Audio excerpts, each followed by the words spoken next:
Notification வந்துருச்சுன்னு சொன்னாங்க மச்சி. உனக்கு சொல்லி எப்படி சொல்லி புரிய வைக்கிறதுன்னு தெரில மச்சான். எக்ஸாம் நோட்டிஃபிகேஷன் விட்டால் எக்ஸாம் வைக்க 3 மாதம் எடுத்துக்கிறாங்க சரியா. எக்ஸாம் எழுதி முடித்தா ரிசல்ட் வரத்துக்கு ஒரு 6 மாதம், எப்படியும் 9 மாதம்.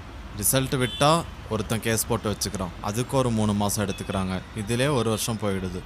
இப்போது ரிசல்ட் வந்து 3 மார்க் இல்லைனா 2 மார்க்கில் எனது போயிடுச்சு. 2 டைம் அப்படி தான் போச்சு. அப்படின்னா திரும்ப 1 வருஷம் இழுக்குது. அப்போது அவ்வளோ நாள் என்ன மச்சான் பண்ண முடியும், எப்படா சமாளிக்க முடியும்? அது அனுபவிக்கிறவங்களுக்கு தாண்டா புரியும், வெளியிலேருந்து பார்க்குறவங்களுக்கு சொன்னால் புரியாது. ஸ்ருதிட்டு பேசுனியா? மது எதுனா சொன்னாலாடா? திருத்தரம் முழிக்காத சொல்லு.